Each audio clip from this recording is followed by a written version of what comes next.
So welcome to the channel, ladies and gentlemen. I spoke recently about potentially having the opportunity to speak with Tony, the director of Doom Annihilation. Thank you to everyone that posted and said yes, interview Tony. Managed to organize it, managed to sort it out, and this is Tony, the writer and director of Doom Annihilation, and also many other projects as well. So over to you. Introduce yourself. Tell everyone your resume, who you are, and also how you got involved in specifically Doom Annihilation, because I think that will be interesting.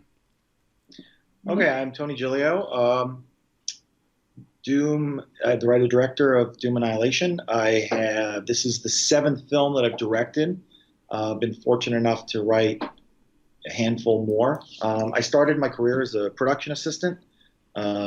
First movie I ever worked on, I was Sam Raimi's production assistant on a movie called The Quick and the Dead, a Western starring Gene Hackman and Sharon Stone. I was 22 years old, and that was my first foray into Hollywood. I didn't have any family or friends or anything. I literally had driven out right after I graduated college and sent in resumes, and I had sent a letter to Sam Raimi. I was a big fan of Evil Dead and that series, and to my shock, I had gotten a response back. And I literally, this was right before I moved to California, and I literally, on the strength of that letter, that was like the straw that broke the camel's back. I know I'm going now. So I drove thinking, oh, I'm going to go work for this guy, not thinking that it's, probably a fluke or just some form letter I got. But, there was, I got into LA, I rewrote a letter, I sent it into his office, and weirdly enough, I got an interview to come in, and they had just opened up that production office, and they said they need a runner around town to drive and do errands. This is before email and stuff, and they go, do you know LA? I had literally got there like 2 weeks earlier, so I said, sure, of course I know Los Angeles. So a lot of packages were delivered late because I had no idea where I was going. But that, built in, I started, that movie was just an amazing experience. It solidified that, what I thought I wanted to do my whole career as a kid and a teenager. And that was the perfect experience. Great cast, great crew. Sam was the greatest teacher and took time to, allow me to ask questions and be part of things that probably, I shouldn't have been. And, that started my PA career. I started working, and I was very fortunate. My parents got bummed when I started directing because as a PA, I worked on really big films. As a director, I've been working on, smaller films. I worked on Heat with Michael Mann, and there's this Terminator 3D ride that Universal has. Yes. I was actually part of the production crew that James Cameron directed. Oh, wow. So I was with him for, 7 weeks in the desert blowing Terminator stuff up. And so I worked, even though it was a kind of a bad movie, but I worked on Escape from LA, but it was with John Carpenter. So it was all my heroes.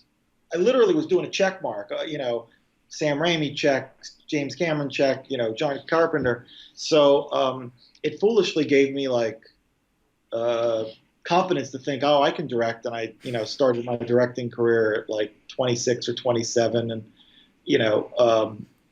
and that first film was a good experience to be able to direct. It was a family film. But that led to me kind of focusing on the kind of films that I wanted to make, which were more serious based. But I was a little all over the place for the first few years of my directing career. Family film, I did a war film with William H. Macy. I did a cop thriller with Jason Statham. But as a kid, the films that I loved and gravitated to were always the sci-fi, horror, action genre. James Cameron's Terminators, the Aliens. Those were the films that I really loved. And I wanted to get there. So what kind of opened that up, I had an interview after my movie with Jason Statham. The movie got a little buzz. and I got invited into Constantine Film, the creators of the Resident Evil film franchise, Yep. and I was actually up to direct the Extinction, the one in the desert, the part three. And I got pretty far down the line and really got to know Paul Anderson, Jeremy Bolt, all those guys at Constantine very well. And I felt like I was their choice. And at the time, Screen Gems wanted somebody with a little more visual effects experience. This was a very big franchise for them. The first film did well, the second did even better. So they were thinking this is going to keep going, and it did.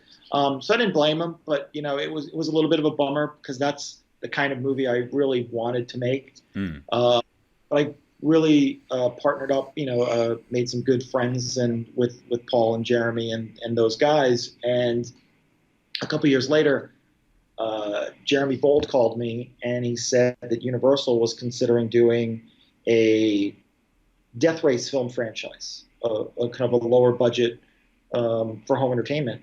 And would I be interested in writing and directing a prequel to Paul Anderson's death race film with Jason Statham? Jason Statham just keeps coming up in my career, but the I was very interested. Got back to work with working with Paul, and he and I came up with the story, and we pitched it to Universal, and they were on board. So when I was off writing the script, I really got to know Paul well, and he was just about to go do part four of Resident Evil, and he had said some very kind things. He said, we really should have gone with you. We really felt, you were the choice, and I was like, you don't have to say that. We're working now. It's great. And then a week later, he called and said, "Would you like to direct second unit on Resident Evil 4 for me?" And even though it was second unit and it was not something I had done, nor was I really interested in that, Mm. it was a chance to work on a really big franchise in the genre I like, and no one would be able to ever tell me I couldn't do a visual effect action stuff again. So I figured I'd check that box off, and then I really kind of, I loved it. I loved, the shots that Paul would design and want me to execute were thrilling. I mean, to go from the kind of movies I was making at about, in under $10 million to suddenly, Mm. you're on a $60 million, big studio film was pretty thrilling. So that introduced me to Universal. Sorry, not Resident Evil, but the Death Race introduction. Yeah, So yeah. I took myself out of the running for directing. They went on, they directed, they had hired a director who they loved.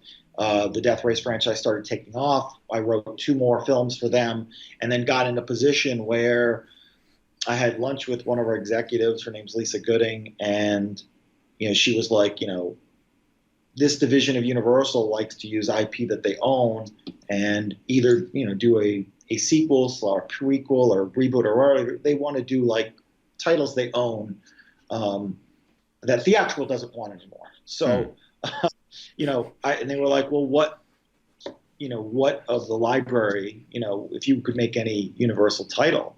And I said, we should make Doom. And this was around 2015 Okay. when I first pitched what this could be.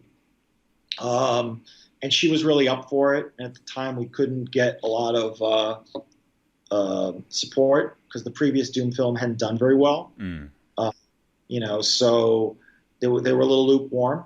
And then we reached out, and then there was buzz about there's a new Doom game coming out, and I kind of used that as fuel to repitch it, and I kind of came back in with a much more detailed story, and then they were up for developing based on my treatment, they were up for developing a screenplay, and that's kind of where we got it, and then that was all around 2016, 2017-ish, that window where we Okay. finally got the green light to proceed. Okay. Wow. Interesting. So, I guess did anything change from your initial kind of pitch of what Doom would have been from the Doom game, which was released in 2016, to Doom Annihilation? Was there any kind of or any changes from that whole process? My original treatment probably was a lot more in terms of story, character. No, the basic pillars were in place. I had gone a little bit further with some of the spirituality Okay. that the studio dialed back a little bit. It still remains in the film, Yep. but I had some different. I was exploring the space. Okay. Part of my journey to hell was in the original pitch.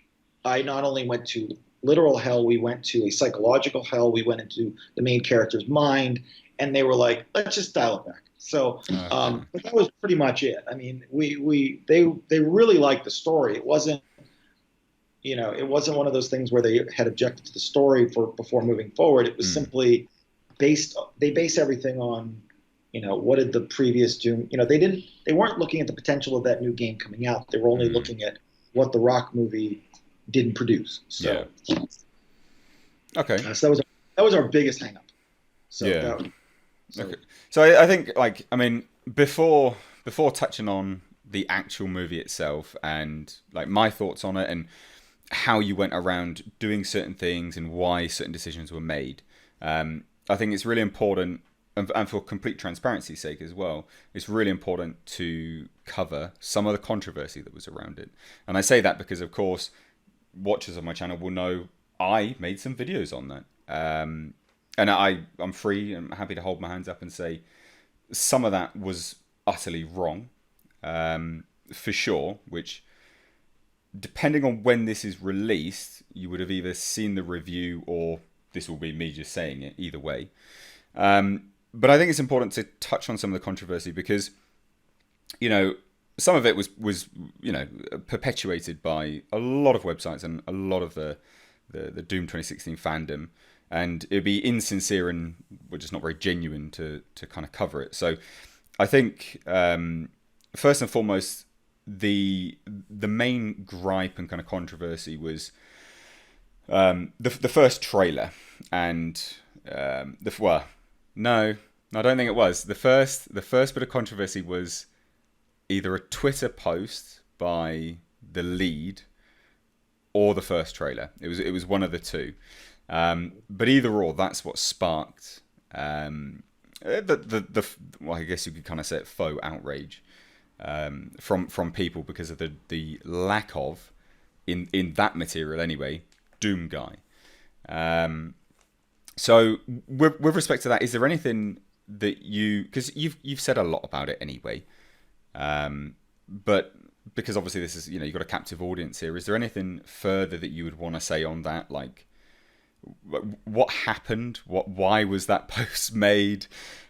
First trailer was completely changed when we got the second trailer, and I believe I even got in touch with you then and was like, it's so different, so much better, sure. by Uh, comparison. the post by Amy. Amy worked her tremendously hard at the film. Not only just the acting chops to go through a stunt boot camp and to be able to. That's her doing pretty much everything in the film. Mm, There's a couple times we did stunt doubles, but she's the one doing most of this stuff. So, and she had a tremendous amount of respect. She's Scottish. She is very crass, very funny. Nothing like the character of Joan. Like, mm, she is, always busting balls. She thought it would be a funny play on the title. So she was like, it was made in jest. It's one of those things where it's like, it wasn't a slight. It was her doing the Scottish. I'm busting balls here. I'm having fun. yeah. Um, Clearly, it was not taken that way. So I can tell everybody that she's a dedicated professional. She loved the character. She put everything into the film. She did everything we needed to do, and she loves Doom. And she was, you know, uh, you know, it was a little, I think if she could go back, she would probably not say that post, but it wasn't meant to be a slight anyway. Well, I think, like, I can add to that. I'm British. We British Scottish people share a very very similar dry, it's a very dry humor. So you say things not necessarily for a provocative manner, but it is that kind of dry sense of humor. So I can kind of chime in on that as well, Yeah. And as a little bit. and as far as the first teaser goes, everybody here at Universal was very excited about the film. They watched it, they loved it. We we we originally had an earlier release date, and they wanted to get a Mm. teaser. They wanted to get a trailer out, and they put together something that we didn't have a lot of the visual effects done. And so I think they were working with what they possibly could in order to promote the film. And you know, uh, that would be it because once we all got the whole, it took a long time for there's a saying where you can get there's three things: fast, cheap, good. Mm. You can have two of those three, but you can't have all three. So we're Yeah. working on very modest budgets. So if you want something cheap and good, it's not going to be fast. Yeah. So our visual effects post process was because if you've seen the film, I think the quality of the visual effects were very good. Yeah. I mean, that's something that we will touch on for sure because I was genuinely really impressed with it. To be fair, for So what would the budget yeah, have been? Yeah.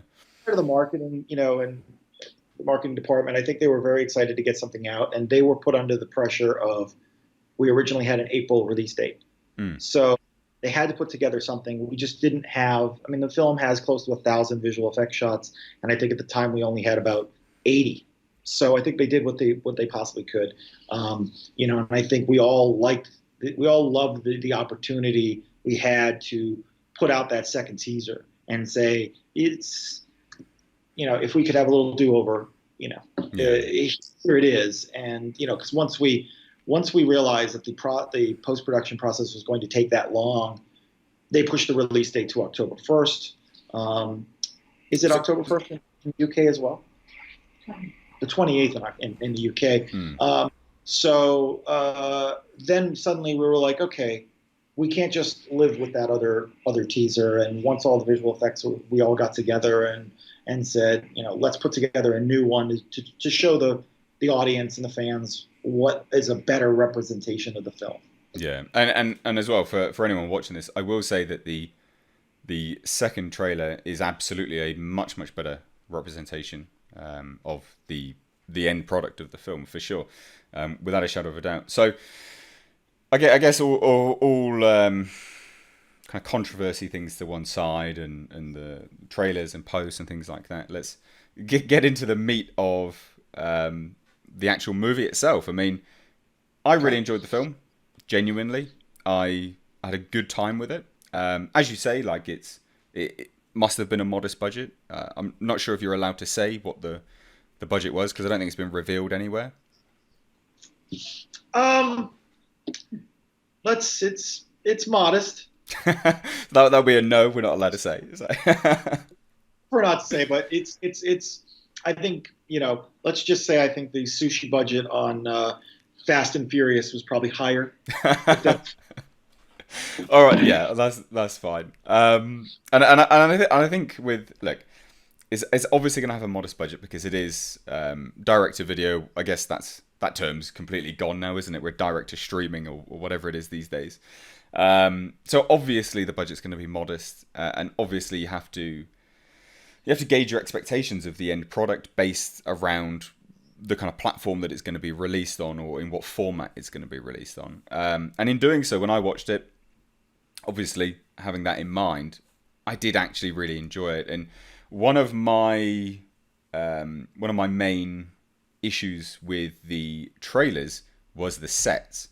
And I remember saying, I can't remember because I've not gone back to review it, but it was something of the lines of this. I critiqued the sets quite harshly, but that's actually one of the standouts in the film was the set. Oh, The set design for me was fantastic. I really liked the set design. I think there was so much attention to detail in the set design, which unfortunately, like there's only so much you can show in a teaser trailer, and that it doesn't do it any justice. That's it's not a slight on marketing guys or anything like that. There is only so much you can show in teaser trailer, but that was a standout. So I guess my first question with respect to that is, what did you want to ensure was absolutely maintained in set design, aesthetically, kind of continuity wise across the set board, but then also with respect to potentially inspiration from the games? Well, I mean, the one of the big challenges of working on the modest film is, and also simultaneously trying to create a state of the art futuristic moon base. Mm. You have to spend a lot of your money on the construction. So, working with the idea of the original Doom, you would keep going into these rooms, and so I wanted some travel time, and I wanted to go into a room. I wanted some travel time. I wanted to go into a room. Just like the game, you go into these compartments, and when you go into the room, you have your battles. I didn't want too many battles in the corridors because Mm. I feel that's very been done to death. So I was trying to use those as passageways, like the game, where you're walking and you're walking, and then you go through. So, and I'm a big proponent of. I don't like artificial lighting. I like my light to come from the sets. So, you'll see a lot of even the emergency lighting that the majority of the film is in comes from the walls, and I thought that gave the film a little more of you know creepiness, a little bit more sci-fi. But yeah, it was all about like trying to preserve the gameplay mode, like Mm. you know, use keys to go in, stuff like that, and that was kind of the aesthetic. But we were so limited, we could only build so many. I had to sell kidneys to get build it. Can we have one more corridor, please? I just want one more corridor. But you have to listen. Knowing the parameters of the box going in, it's not like suddenly they went, all right, we're cutting all this. You just have to know and prepare. And we had a Mm. long period. Even before we shot the film in Bulgaria. Before we even got there, everything had been, you know, art concept out. There was months of construction, planning, and stuff like that. So when I hit the ground was day one of just all the other stuff that had to be in the film. Like we had already kind of set the look of the key sets. We couldn't find them all. We couldn't build them all. Mm. The reactor room was a practical location that we redesigned. The I guess you would call in the script it was called an arboretum, but it was kind of the that middle room, like where with the trees and the vines and stuff like that. The sort of botanical area. Yeah, it's a better word. Because that's one of the things. Originally, it was going to be this is where they bring in trees to give a little so people working on the base could have like a little nice greenery. We Mm. couldn't really afford to bring in all the trees, so we had this. We designed it the best we could, but that was a practical location. And clearly, hell we created in a digital world. Yes. So, Yeah. so Well, there you. was a practical cave location that we used as a base and an inspiration. There's this famous cave in Bulgaria, but once Joan steps out and walks in, it's all digital artists. Mm. You mentioned the key cards.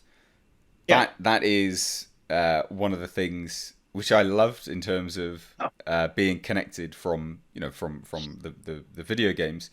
I love the fact that you kept that in, and had that kind of as the a good homage to the source material. Is there anything else in the film specifically that you kept or paid homage to from the games, like very very particularly? well, where she finds where the BFG is found. I loved in the game how you would find these access panels, and a wall would move, and you could go in and get your new weapon. Mm. So that was kept. That was specific. There's I mean, uh, there's a nod to uh, a Wolfenstein character. Yeah. Um, Yeah, that I got that one. that's kind of important. If you notice, there's a close up of the pilot's keychain. It's got a rabbit's foot, and the AI is named Daisy, which Mm. is a callback to the game. Um, I tried to. I didn't want to just use things to use things. I tried to incorporate them into the plot organically. Yeah. Um, so, to me, the the bit, what's kind of a in the original game, like the idea of the teleporter gates, it was almost like they used them as an escalator or an elevator, where I felt that was I mean, clearly, if you've seen the film, I use it as the crux of all. I mean, it's why I built the plot around it Yeah. basically because I like that's such a big idea, a teleporter, Mm. um, that I felt it was weird that you would use it just to go up a level or down a level or something. And especially because there was almost this conflicting thing in the game. The wonderful thing about Doom is it's a very simple plot in the original games, and that allows you a lot of interpretation to build a story. You Mm. know, when you're given a manuscript like say that's got it took Warner Brothers 5.5 hours to tell that two movies or that one book. Here you have a simple plot, but there's so much to farm from it. There's like I sat back and I was like, in the game description, the teleporters you're going from game to level to level, but the teleporters are also the reason that the portal to hell got open. That to me was in conflict a little bit in the game, so I tried to streamline it. I tried to make it like let's if that was the cause of the opening, it's got to be a more meaningful thing, Mm. and that's where I felt I've had written another screenplay about humanity looking for another planet, and one of the characters in that screenplay had talked about if we only had a teleporter. So that's kind of where I started to think like if you did find these slabs, like they'd say in the game that they do, that uh, and you realize that they're for teleporters and they were left here, maybe it's a key to another world, another Earth, another dimension, something that could save humanity. Because we'll eventually need another Earth. I mean, if climate change, whatever, but there'll be another ice age. There'll be Mm. another comet. There'll be something. So we're Yeah. going to need. So I started thinking, and to me, that helped bring a little bit of gravitas to the movie. I think it opened the scope rather than it just being an in the bunker shoot 'em up film. So. Yeah, I would have to agree with that. I think having what you say there's quite true, to be honest. Rather than just having it in one location, shooting a whole bunch of demons or whatever you want to call them, having the as you say the scope and a wider narrative at play as well definitely makes a big difference. So I think one of the other things here it has to be mentioned because I know some of these questions will inevitably be simply because I know my audience would want to ask them. Um, why the choice of Amy as the lead over, and this is what my audience would absolutely ask, is why the choice of Amy over a lead and not Doom or Doom Guy, the Doom Slayer? When I started developing the story, it all came from, and I will answer, but like No, no, no, just no, no. how Gotta have the when I backstory. when I approached the story, I thought what out of the Doom is the most important to me to be in a movie, and to Mm. me it was demons, it was going to hell, and it was these gates. I just elaborated on the teleporter idea. So as I started to develop the story, I said, okay, well, if there are demons, then by definition, there's probably angels. If there's hell, then by definition, there probably is heaven. So it started to open up a spirituality to what I was thinking. And I started thinking about, well, who best to battle demons than an angel? And I started to farm my brain, and I was like, I went to Catholic school for 12 years, so I, had this knowledge, and I said, who's a famous warrior? And Joan of Arc clearly it popped into my brain, and I started thinking, well, this could be interesting. And I was heavily influenced in my career, as I mentioned earlier, through the James Cameron films. And in this sci-fi action genre, the female lead seems to work. Linda Hamilton's an effective lead. Sigourney Weaver was an effective. Whatever you think of what Paul Anderson did with Resident Evil to Mm. from the game to the films have been successful with Mila Jovovich as a lead. So I started to feel very comfortable with the choice. But at the same time, I did think like, you know, uh, she's clearly not a guy. um, so I started doing a lot of research, and I actually had reached out to a lot of people in the gaming community, and I came across an old quote from John Romero, one of the co-creators of the game, and he said that they specifically kept because the Doom guy was a fan term. Mm. It's in the games, your character was only called the unnamed Space Marine. So he said that they purposely left that because they didn't want to give the character an identity. They wanted the player, because of their technology, with first person perspective, you at home could be Doom Guy. You could Mm. be that named Space Marine.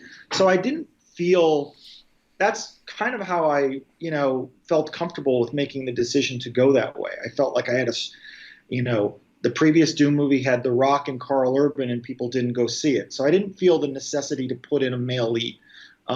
It wasn't an attempt to, you know, just to not honor the game. As you see, there's plenty of faithfulness to the source material. I just felt like for me to tell that story, it was this way. Um, and because at the time when these games were being developed, it was mostly men creating them. It was mostly men playing them. I think that's changed. Mm. Um, and I think more girls are developing games, more girls are playing games, and I don't think it's that bizarre a concept. Plus, I knew I wasn't doing what the other funny thing is, like I have such love for the game and all the creators of it. And what's funny is the new Doom game basically elevated this unnamed Space Marine to the Doom Slayer, Mm. and it gave it much more a bigger thing, especially to newer fans. Yep. Because if you recall, the original Doom guy, he wasn't that important. He was left at the gate to guard the door with only a pistol. Like there was nothing special about that character. What was special was you battling through to get back to Earth through the teleport. Yeah. So, I mean, I didn't want to just be a carbon copy of the game. I think you have to make it. So those were you have to make it a movie. Yeah. And that was the most cinematic interpretation of it. I feel like Amy came across and really did everything we asked her to do, and brought that character to life. And it wasn't a Me Too thing, or it wasn't any. Like I said, I gave you the timeline. I had pitched this in 2015. Before I, it I, wasn't. I think I think the best the best kind of answer you gave is actually to do with James Cameron, Ridley Scott with Aliens, things like that. I think that makes a lot of sense, and I will say this: having watched the film, it wouldn't be better for having a male as the lead. Like it just simply wouldn't. That's not going to change the film in any way, really, shape or form. Not from it's personal opinion, of course, but from my opinion, it wouldn't have changed the film. But have to ask these things because, of course, there will be people that will want to know, and as you say, I think Doomslayer has been elevated now beyond anything that it was originally. So yeah, I think think your answers were pretty on point there. It's like Bethesda took the inspiration and made it theirs. I felt like we had to make it ours. We could we just couldn't be a carbon copy because we can't compete. You Mm. play the game. You have 80 to 100 hours of gameplay. You control the character. Any movie is going to be a letdown. It's 90 minutes, and it's you have to watch somebody else do it. So, it was just the choice we made, and we really feel happy with how the film turned out. Okay. So, I guess like a quick fire round of questions, really. These are not prepared. Those that have watched any of my interviews will know I just like to chit chat more rather than actually have scripted interviews, because I feel you lose a lot of sincerity there. Is it actually hell in the film? Ah, yes. The short answer is yes. Okay. And You give the long you know, answer as well. well, we only explored that one area. Yep. So my hope is, if we're successful, you saw a lot of demons coming out of different dimensional portals, and um, the question I would ask you is, what is hell? Like, because is it what Catholics call hell, or is it something different? Is it, I pictured it, the hell dimension was kind of how I envisioned it, where clearly you can go in one world, another. There's a line by one of the scientists that we're fucking with space-time continuum, or not continuum, but the space-time whatever. Like, so who's to say afterlife is not connected to life, and stuff like that. So Hmm. I kept it ambiguous, but yes, it is a version of hell. Okay. Have you written a treatment? So a treatment, not a script, but a treatment for a potential sequel. Yes. Okay. And okay, well, yeah, there you go. That's my quick fire questions. Done. Straight down the line, done.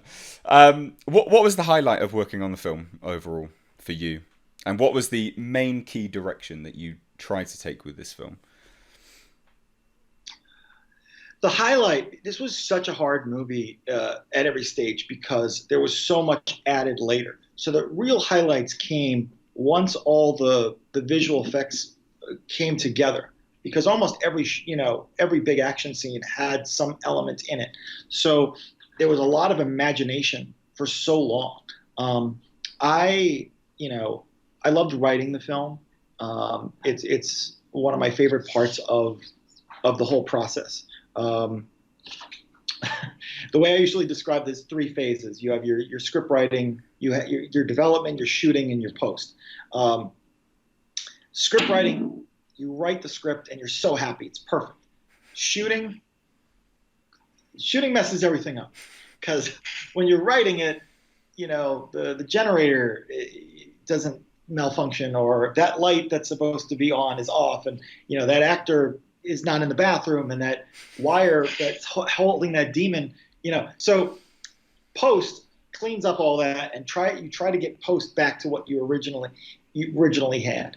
I would say this, though: the one big surprise in the film was Amy's performance, in my opinion. Mm. A lot of that emotion that she brought out wasn't necessarily on the page, and I credit, one of these things you say, like, oh, female lead, whatnot, but is she just a female who should be playing a male, whatever? She really brought an emotional level that I probably didn't even see when I was writing.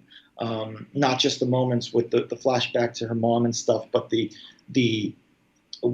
each death I felt she made feel more real, rather Mm. than just a soldier dying or something like that. And I just felt like that wasn't on the page that she helped bring out, so that was fun to witness. Um, but this is, and then seeing that fruits of the labor, to see hell come together as well as it came together, because that was something I felt very passionate about, that the fans wanted to see. They wanted to see demons, and they wanted to see hell, and it was an honor to be able to bring that to them. And because I realized that the Doom fan gamers are very passionate, and I know that they're all going to have their interpretations of whatnot. But we did really try. I mean, Universal, we tried. We every time we had a question, we deferred to the game. Like, Mm. I, mentioned earlier to Rebecca was talking about the chainsaw scene, Yeah, and and I like that. one I quite like that. one of the first notes I got, from an executive who probably wasn't familiar with the game, said, "Why is there a chainsaw on a high tech scientific research base?" And I said, "Short answer, it's in the game. It doesn't make logical sense for the game, but I Mm, said I can't ignore that. It's too important. It was too much fun playing the game to run up to a demon and dagger it. It was too yeah, much fun. It has to be in there. So those kind of elements were fun to be able to bring those elements into the game um, to make the gates, as important as they were. I felt that that was really fun.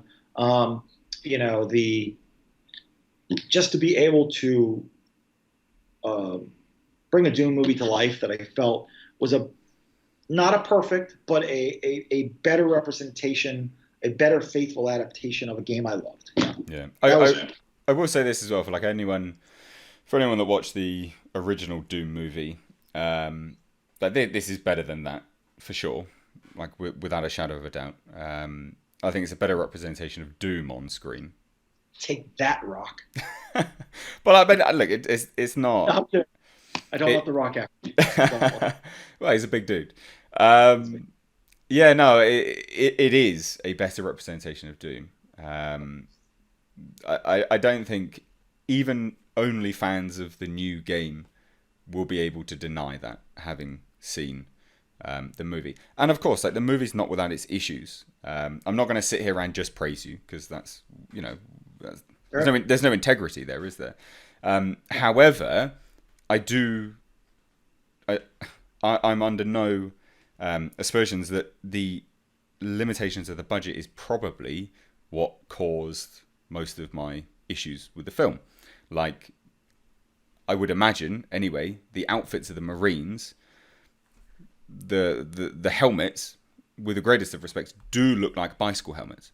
And I would imagine that that may be to do with the budget because there's a lot of budget spent elsewhere that what someone's wearing on their head might not have been the top priority with respect to the budget if you're prioritizing things. Yeah, I mean, there's a there's some horrible photos probably of testing that the Marines would be in green with a green armor. Okay. Uh, and to me, they all looked like, really bad versions of Power Rangers. No Um, one wants that, man. yeah, so I went with, one sci-fi film I feel is very underrated was Minority Report. So I said, let's just do what they did. Black, just keep it black. Mm, It'll be dark. You know, yes, I mean, I'm never, no fan wants to hear excuses over budgetary stuff. They want a good story. They want to be entertained. So, we made some creative choices. Yes, exactly. Based on, there were priorities. It was more of a priority to have, for me to build 4 demon suits than 2 demon suits and be limited. And, it was more important to have, um, former human makeup for 200 rather than 100. So mm. you have to make these decisions. Listen, I'm sure J.J. Abrams complains, about time and money too. So I'm not I'm not in a, well, they're probably different battles, but it's probably not uncommon. Yeah. Well, I mean, I'm not. If I didn't point them out, we're not being fair and unbiased in the approach to the interview itself. I would assume your time is running out now, so I will say, is there anything that you would want to say to anyone watching this that maybe a bit on the line or just followed more of the controversial aspects of the film rather than anything else? Yeah, listen, I'm a fan. The movie was a passion project. No one got rich doing this. I've read some stuff about, oh, there was these cash grabs. Nobody's, when you make I've a not read that. What's that? make it like for, when you're making a home entertainment film, there's no gluttonous stuff. This was made. This was by a fan who tried very desperately to keep as much of the inspiration for the main parts from the original games, to still bring something to it that's new and different. And because I didn't want to just regurgitate the game. Yeah. I felt like you have to make a movie because you can't just make a movie for people that know the game. You have to make a movie for the other communities as well. And what I wanted was a movie that would work for everybody, but also not insult. I didn't want to, just take the title and do whatever I wanted to. I wanted a faithful adaptation, and we tried. We employed a focus group here at the studio, had them review the script. They were a focus group of gamers. They gave us some great ideas. And I incorporated pretty much every single one I could that made sense organically to the story. Mm. We I just want to reassure those people that that we did make every effort, to keep and preserve the thing they love, because it was what I love. It was inspired me. I mean, I didn't get inspired. I played this game. I love this game. I love the new games. I couldn't use anything from them, but I played them.